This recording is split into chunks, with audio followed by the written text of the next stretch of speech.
Salam sejahtera, terima kasih karena bersama dengan saya di Nazilin Unity Channel. Ini satu lagi perkara paling menarik. Anwar Ibrahim menyekolahkan ahli parlimen PAS. Anwar Ibrahim kata pentingnya 85% rakyat bawahan Perdana Menteri sekolahkan ahli parlimen PAS.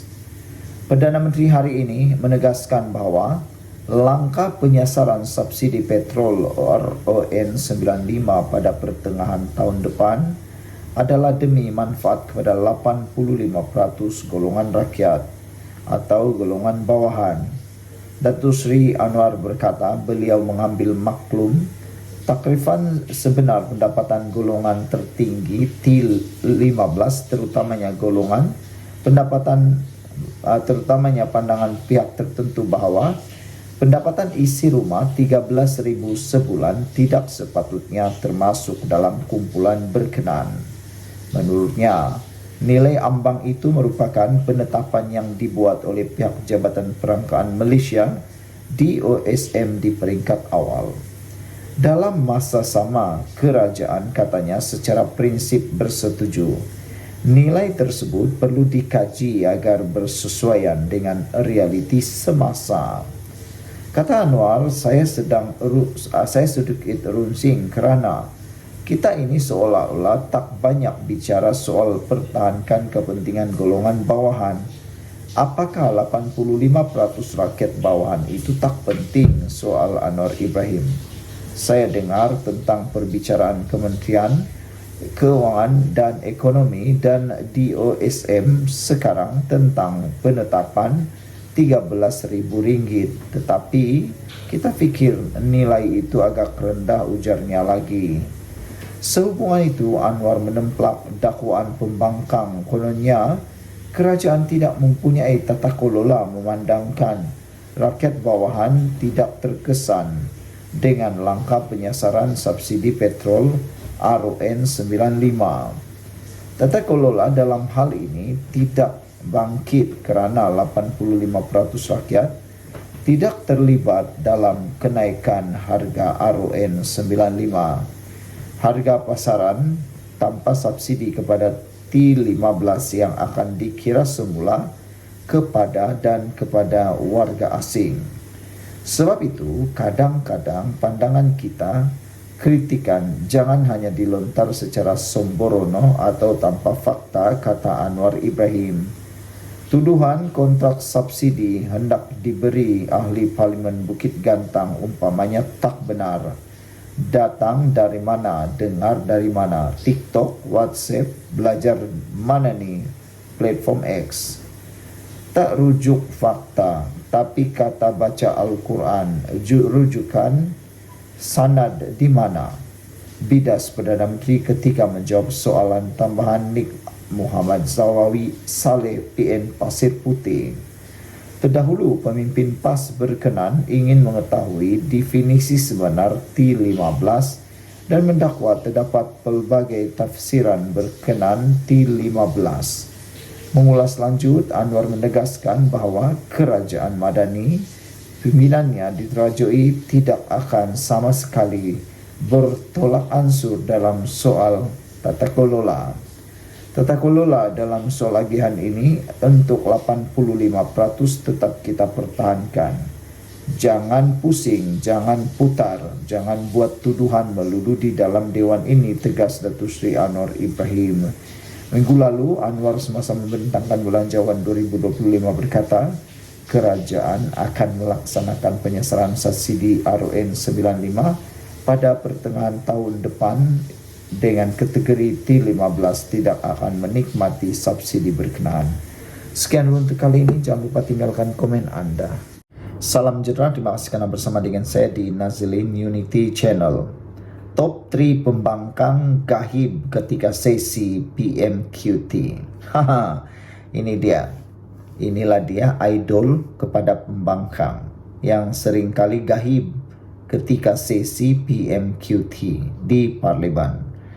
Kalibat top 3 pembangkang termasuk ketuanya Datuk Seri Hamzah Zainuddin tiada dalam sesi waktu pertanyaan-pertanyaan Perdana Menteri di Dewan Rakyat pagi tadi.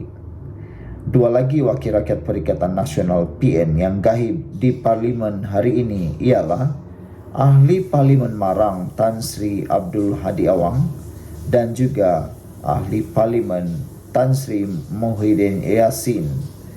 Kedua-dua mereka masing-masing yaitu Presiden PAS dan Presiden Bersatu. Semakan Harapan Daily mendapati Abdul Hadi bahkan tidak menghadiri mesyuarat ketiga, penggal ketiga Parlimen ke-15 kali ini pada 24 dan 28 Oktober. Hari ini lebih mengejutkan, hampir semua kerusi utama di bahagian depan blok pembangkang didapati kosong. Rata-rata netizen menyifatkan pembangkang gagal memanfaatkan peluang bersemuka secara langsung dengan Perdana Menteri semasa sesi PMQT dalam mengangkat suara rakyat.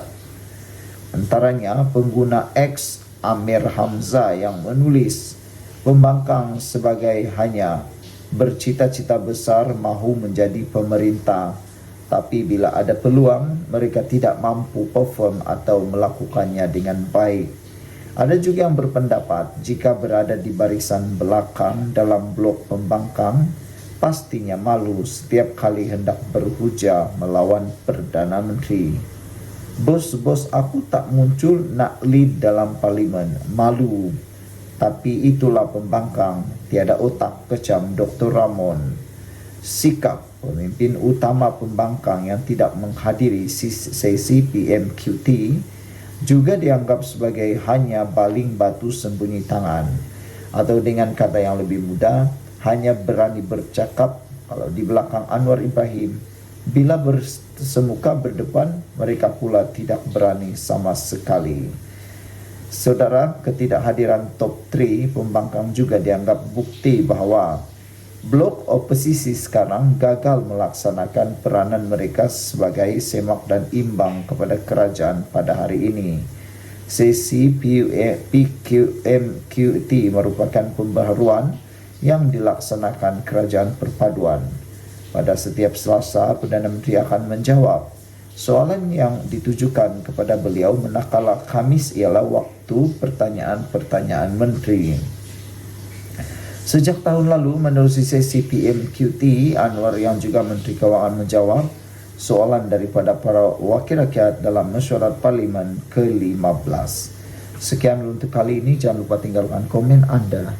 Salam sejahtera, terima kasih kerana bersama dengan saya di Nazilin Unity Channel. Gempar lagi kartel 1.8 bilion. Kalau baru-baru ini skandal pasir Selangor telah pun menjadi viral dan menggemparkan seluruh Malaysia. Kali ini kita ucapkan sabas, bravo, tahniah dan tahniah kepada SPRM kerana telah berjaya menggempur kartel membekal baja padi terbesar bernilai 1.8 bilion dibongkar SPRM. Agak-agaknya siapalah jerum besar, Mat Sakau, tukang makan duit rakyat ini. Kartel bekal baja padi terbesar bernilai 1.8 bilion. Ini di mana? Siapa terlibat? Itu paling menarik. Suruhanjaya Pencegahan Rasuah Malaysia SPRM mengesaki wujud kartel yang menguasai pengagihan dan perbekalan kontrak baja padi di sebuah pertubuhan bernilai 1.8 bilion ringgit. Wow, punyalah banyak. Tahniahlah kepada SPRM dan juga Kerajaan Perpaduan. Beberapa siri pembongkaran telah dilakukan SPRM dalam tempoh 2 hari ini di sekitar Kuala Lumpur, termasuk di Ibu Pejabat Pertubuhan berkenan, kementerian dan 9 syarikat yang mendapati projek berkaitan.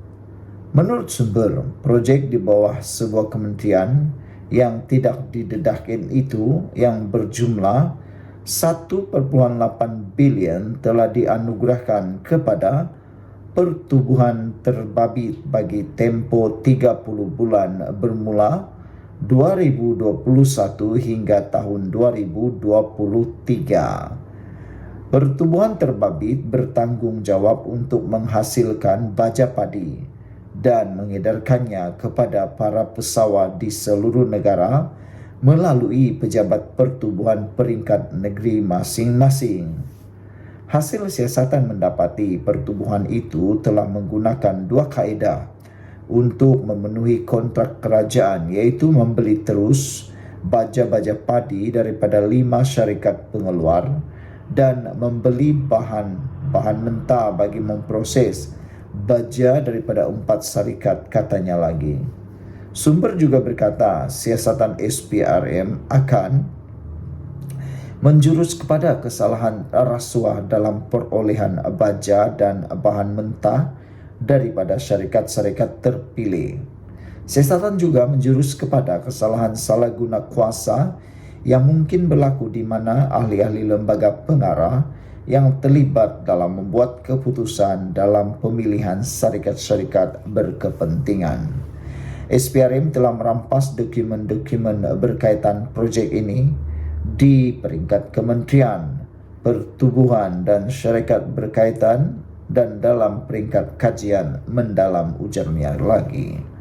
6 orang ahli kementerian dan pertubuhan terbabit telah dipanggil SPRM untuk ditemu bual. Sementara itu, Ketua Pesuruh Jaya Tinggi SPRM Tan Sri Azam Baki berkata, ketika dihubungi mengesahkan siasatan dan tidak menolak akan menahan beberapa orang yang disyaki terlibat bagi membantu siasatan. Kes disiasat di bawah Seksyen 16, Seksyen 18 dan Seksyen 23 Akta Suruhanjaya Pencegahan Rasuah Malaysia 2009. Sekian untuk kali ini, jangan lupa tinggalkan komen Anda. Salam sejahtera, terima kasih kerana bersama dengan saya di Nazilin Unity Channel. Ini satu lagi perkembangan terkini, keputusan terkini tahanan rumah Najib dan juga berkait permohonan maaf Najib. Menurut laporan ini, ahli Parlimen Bukit Gelugur menyatakan bahawa tahanan rumah tak boleh terpakai untuk Najib. Bagaimana pula itu berlaku? Ikuti terus ulasan kali ini. Kerajaan digesa memberi jaminan bahawa langkah pelaksanaan tahanan di rumah kelak tidak akan terpakai untuk kes-kes berprofil tinggi seperti melibatkan bekas Perdana Menteri Datuk Seri Najib Tun Razak. Perkara itu disuarakan Ramkalpal Singh PH Bukit Gelugur yang turut mempersoalkan mengapa permohonan maaf secara terbuka dibuat bekas Presiden UMNO itu dibuat selepas pengumuman kerajaan mengenai penggubalan akta bagi membolehkan hukuman tahanan di rumah sebagai alternatif untuk kesalahan tertentu. Beliau berkata setelah 5 tahun kes tersebut dibicarakan dengan 50 saksi memberi keterangan, permohonan maaf tersebut dilihat sebagai tidak relevan. Bahkan wujud elemen penghinaan terhadap mahkamah. Saya khawatir sama ada undang-undang tahanan di rumah yang dicadangkan ini adalah digubal bagi tujuan untuk Najib. Sekiranya ia digubal bagi Najib, kita perlu faham bahawa kesalahan yang beliau disabitkan masa dahulu adalah kesalahan yang amat besar yang telah menjejaskan hala tuju negara kita ini. Jadi saya berpendapat bahawa tahanan di rumah tidak boleh dipakai atau terpakai untuk kes-kes seperti yang melibatkan Najib. Dan saya mahu agar kerajaan beri satu jawapan sama ada ia akan terpakai bagi tujuan tersebut, katanya ketika sesi perbahasan Rang Undang-Undang Perbelanjaan Belanjawan 2025 di Dewan Rakyat pada Selasa. Nasib Najib sama ada diperintahkan dibebaskan atau diperintah membela diri atas 4 kes salah guna kedudukan untuk mendapatkan dana 1MDB dan 21 pertuduhan penggubahan wang haram sebanyak 2.6 bilion akan diketahui pada Rabu, iaitu esok. Jika mahkamah mendapati pihak pendakwaan berjaya mewujudkan kes prima facie, maka bekas Perdana Menteri itu diperintah untuk membela diri. Bagaimanapun, sekiranya pendakwaan gagal menimbulkan prima facie, beliau itu akan dibebaskan serta-merta. Dalam pada itu, Ramkal Palsing turut mempersoalkan sama ada Najib akan dikenakan sebarang tindakan atas kesalahan menghina mahkamah susulan permohonan terbuka baru-baru ini. Beliau juga mempersoalkan sekiranya permohonan tersebut akan mengganggu proses keputusan atau proses mahkamah yang dijadwalkan esok. Kita kena ingat bahawa dalam kes ini sudah 5 tahun berlalu, 50 kes telah berikan keterangan. Permohonan maaf terbuka ini mungkin terdapat kemungkinan besar akan takluk kepada prinsip subjudice.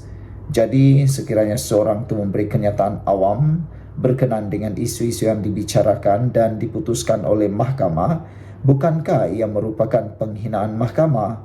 Adakah Najib telah melakukan satu penghinaan mahkamah? Ini perlu diperjelaskan. Sekiranya ya, apakah tindakan akan diambil terhadap beliau? Soalnya lagi. Sekian untuk kali ini, jangan lupa tinggalkan komen Anda.